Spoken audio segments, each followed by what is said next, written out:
Hey there, fourth graders. Mr. Strunksling here. Looking at Prodigy scores, I wanted to cover a little more division review. I already posted a video about this, but I'm going to post a little bit more review here today. So we'll go through some division problems, work them out together. I'll give you all the answers, but I want you to try it on your own. So right now, if you don't have like a pencil and a piece of scratch paper in front of you, just pause the video, get that stuff out so you're set up. We'll work through the problems together. So ideally, what you'll be doing here is you will be trying the question. If you get it right, awesome. If you didn't, like, watch and see where you made the mistake, because that's where most of the learning comes from. So if you make a mistake, not a big deal. Just see where the mistake was, because I'll go over the answers and then try to correct it on the next one. So just keep pausing the video as we go through it so that you're able to keep getting better with it. And then from there, you'll be able to do it a little better. So take a look at Prodigy. You guys should be playing Prodigy like 15, 20 minutes a day.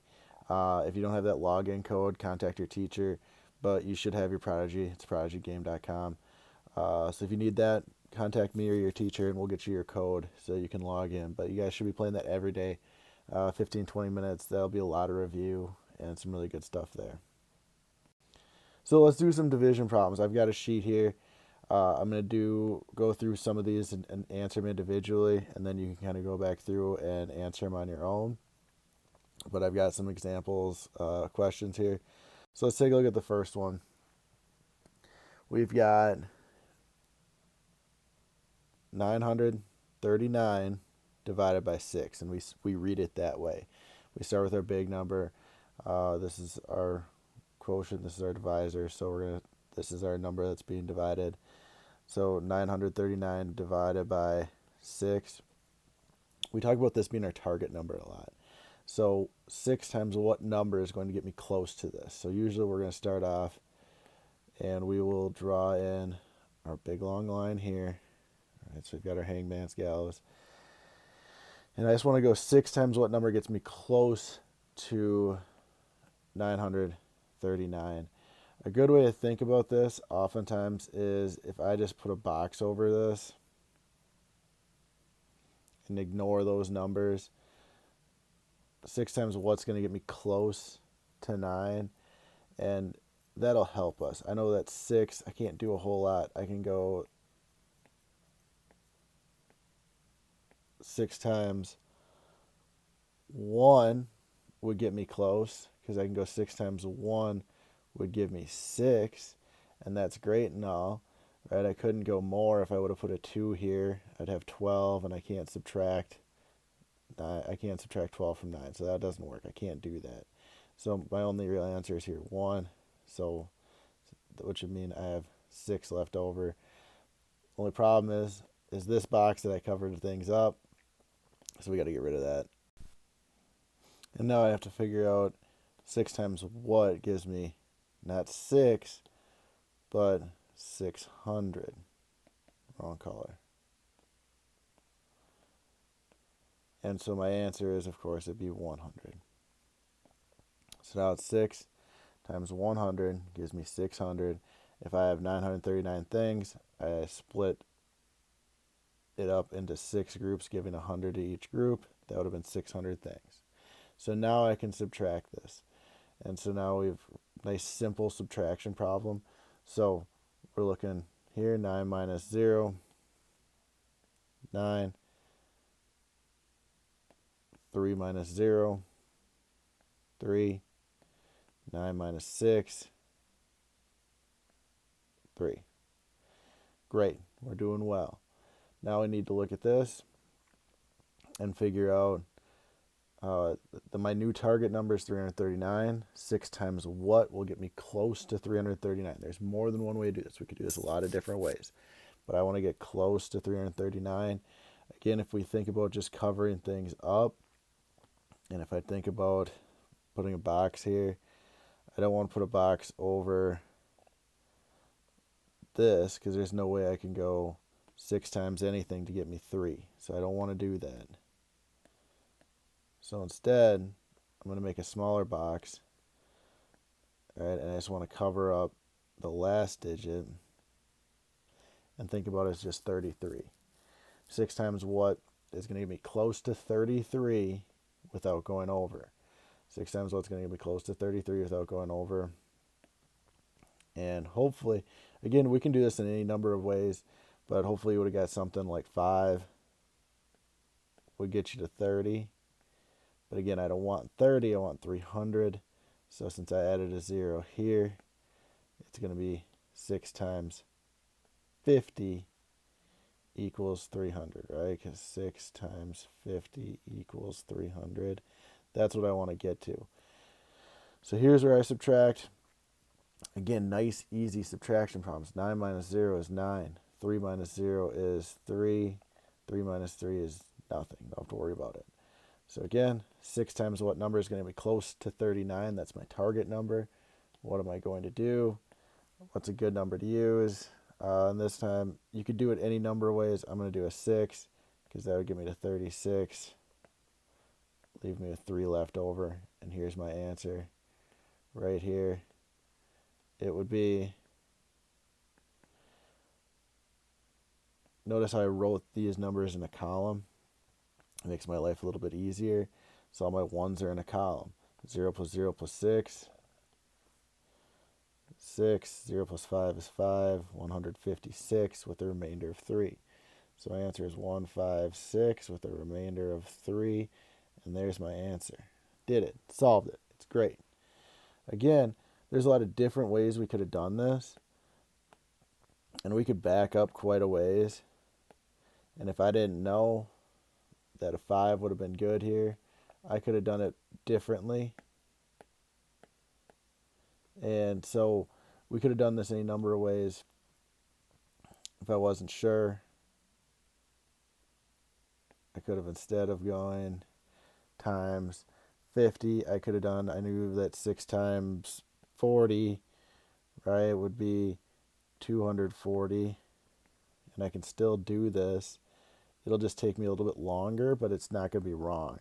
It's just going to take me a little bit longer. Now it's 99. Maybe I knew that 6 times 12 is 72. I can still get my answers here, and this would be a 7 and a 2. 6 times what gets me close to 27. Now I got to zoom out a little bit because I'm running out of room. 6 times what would get me close to 27. Again, I would probably do a 4 because that would get me 24. Try to subtract this, I get a 3. And I end up getting the same answer as I would have otherwise. A few more steps and a few more harder problems here, but we would have got the same answer. So, just a thought here. You could have done it. This would be a 6. This would be a 5. 156 remainder 3, and there's my answer. So a couple different ways to do it, but just make sure you take your time. Okay? Let's try another one. So right now, look at this problem. Pause the video because I want you to try it. Try this problem, and then if you get it right, awesome. You know how to do this. If you got it wrong, look and pay attention to where you made your mistake. Try to find your mistake so that you can fix it. It's not a big deal. Just find your mistakes, try to move on. You're actually going to learn more from your mistakes than your successes. So it's all right if you make a mistake. Just pay attention to what mistake was made. So for this one, make sure you rewrite it 154 divided by 4. I'm looking at what number is going to be close to 15. That's kind of my target number. 4 times what's going to be close to 15 here, or 150. And I would probably do something like, so again, pause it if you need to, but then restart it. Probably 4 times 30 would give me 120. That'd be great. I could go from there. It says 4 times 3 is 12. Add a 0, and I've got it. And nice, easy subtraction problem is 34. 4 times what gives me 34? My target number is 34. And I could have done 4 times 8 would give me 32. If I subtract that, I get 2. Can't go any further. So my answer would have been 38, remainder 2. Now to build off this, just another thought on this. Another way you could have done this, and some people can do this in their heads, some people can't. But if I know 4 times, you guys probably could tell me 4 times 40 would be 160. You guys know that, right? 4 times 40, 4 times 4 is 16, add a 0. Okay, great. So then you can probably tell me what 4 times 39 is, because it'd be one less set of 4, right? So it's 4 less than 160. So you know that 4 times 39 would have gotten you 156, which means you probably could have told me what 4 times 38 is. Again, it's just 4 less, 152. Okay?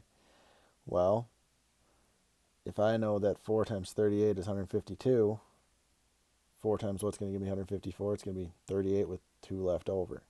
So this is another way to do this if you can think about it this way. Either one's fine, but you're going to get the answer 38 remainder 2.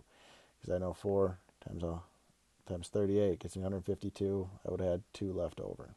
Either way. Let's take a look at this one.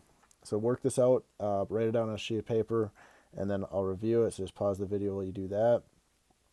But here we go. Start it off by setting up. Oh, I can draw a better line than that. Start it off right here. We're going to go 4 times what? I'm looking at just this 29 right here. I'm not going to worry about the 5 yet. 4 times what's going to be close to 29 without going over. Hopefully you know your 4s pretty well. If you don't, it makes things a little bit harder. But I know that 4 times 7 would give me 28. But I don't want 28. I want 280. So I want 70. Right, so 4 times 70 would be 280. I can subtract that. Nice, easy subtraction problems. The closer you can get your subtracting number to your target number, the easier the subtracting is. And this makes this really easy. It's just 15. So my new target number is 15. 4 times what gets me close to 15? You would have had 3. So my answer is 73, remainder 3. There's lots of different ways we could have done this, right? We could have jumped around, used different numbers, but as long as you're getting the right answer, it's okay. Paper, pencil method. Let's do one more. I've got this one. So we got to think of this through. Again, try it, do it. If you get it, that's awesome. If you don't, come back to it. But let's try to get this one. I'm just going to look at this 3 here. Is there a way I can go 3 times something to get close to 300? Yeah, of course there is. We should be able to get that. I can go times 100 here.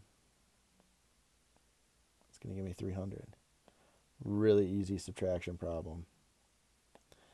All right, I have 28 less. 28 is my target number. 3 times what gets me close to 28 without going over.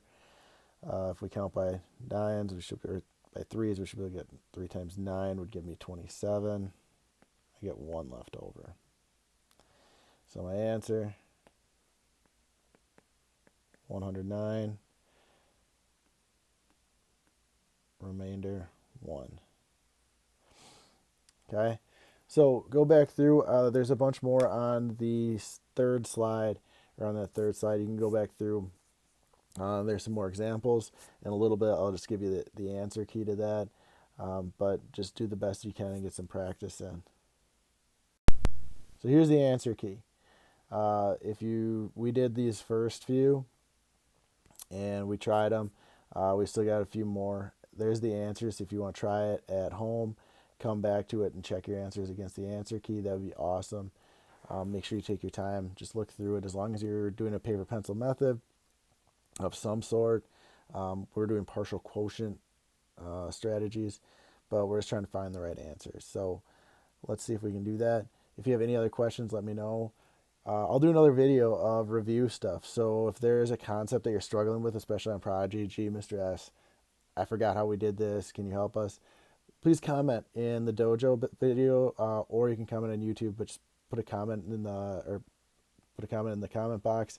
let me know which video you want me to do next. I'll put out another video just kind of reviewing stuff that we've already done, and I'll be happy to do that. So just let me know which video you want me to do, and you can join me again here in my basement, and I'll show you one. So just let me know. I'm hoping to see you guys and hear from you guys. So keep it going. Keep up the good work. Keep posting the Prodigy. And let me know if you have any questions. All right, have a good day.